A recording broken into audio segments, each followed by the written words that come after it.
চাঁপাইনবাবগঞ্জে আশিনা জাতের আম থেকে তৈরি করা হচ্ছে ড্রাই ম্যাঙ্গো। বাংলাদেশে প্রথম উৎপাদিত প্রক্রিয়াজাত এই আম বিশ্ব বাজারেও রপ্তানি পণ্যের দুয়ার উন্মোচন করেছে। সেই সাথে দীর্ঘমেয়াদে সংরক্ষণের পাশাপাশি অর্থনৈতিক সমৃদ্ধির সম্ভাবনাও দেখছেন চাষিরা। সম্ভাবনাময় এই পণ্যটি টেকসই করতে নিবিড় সহযোগিতার দাবি জানিয়েছেন উদ্যোক্তারা। চাঁপাইনবাবগঞ্জের শিবগঞ্জ উপজেলার নওয়াবী ম্যাঙ্গো কারখানা।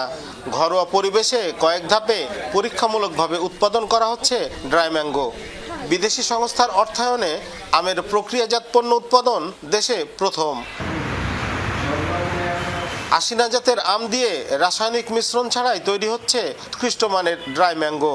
দীর্ঘদিনের গবেষণা ও উদ্ভাবনী চেষ্টার ফল পণ্যটির রং ও স্বাদে অতুলনীয় বলছেন কৃষি বিভাগের কর্মীরা। আশিনা আম দিয়ে করার পরে যে মান পেয়েছি সেটা বাজারজাত করার জন্য উপযুক্ত এবং আশিনা আমের রেজাল্টটা অনেক ভালো হচ্ছে, যার জন্য আমরা ড্রাই ম্যাঙ্গো ফুডটা অনেক চেষ্টার পরে তৈরি করতে পেরেছি। দীর্ঘদিন যাবৎ এটাকে সংরক্ষণ করা যায়, সেই আলোকে এখানে শামীম খান এখানে কিন্তু ড্রাই ম্যাঙ্গো উৎপাদন করার পদক্ষেপ গ্রহণ করে। বিশেষ করে শিবগঞ্জের যে কৃষকরা আমে ক্ষতিগ্রস্ত হচ্ছে, এই আম উৎপাদনের মাধ্যমে অর্থাৎ ড্রাই ম্যাঙ্গো উৎপাদনের মাধ্যমে উদ্বৃত্ত যে আমটি আসছে সেটা কৃষকরা ন্যায্য মূল্য নিশ্চিত হবে বলে আমরা মনে করি।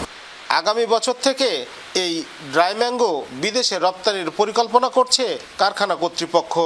মার্কেটিং করার ইচ্ছা আছে, কারণ এগুলো বিএসটিআই করতে হবে, যে লিগ্যালি যে ইস্যুগুলো আছে ইস্যুগুলো কমপ্লিট করার পর আশা করছি আগামী বছর থেকে এই প্রোডাক্টটি মার্কেটিং করতে পারবো। তো আমাদের পরিকল্পনা আছে এই প্রোডাক্টগুলো যেন ইউরোপ এবং মধ্যপ্রাচ্য এবং ইংল্যান্ডের বিভিন্ন দেশে যেন এইগুলো রপ্তানি করি। ব্যবসা সম্প্রসারণে উদ্যোক্তাদের সব ধরনের সহায়তার আশ্বাস দিয়েছে কৃষি বিভাগ।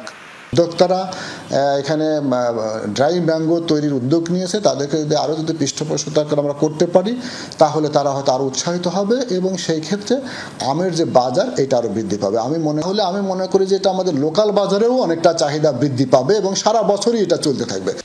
এবছর জেলায় 4.5 লাখ টন আম উৎপাদিত হলেও ন্যায্য মূল্য বঞ্চিত চাষিরা। তাই ড্রাই ম্যাঙ্গো বাজারজাত করে সেই ক্ষতি পুষিয়ে নেওয়ার আশা করা হচ্ছে। মনোয়ার হোসেন জুয়েল, যমুনা নিউজ, চাঁপাইনবাবগঞ্জ।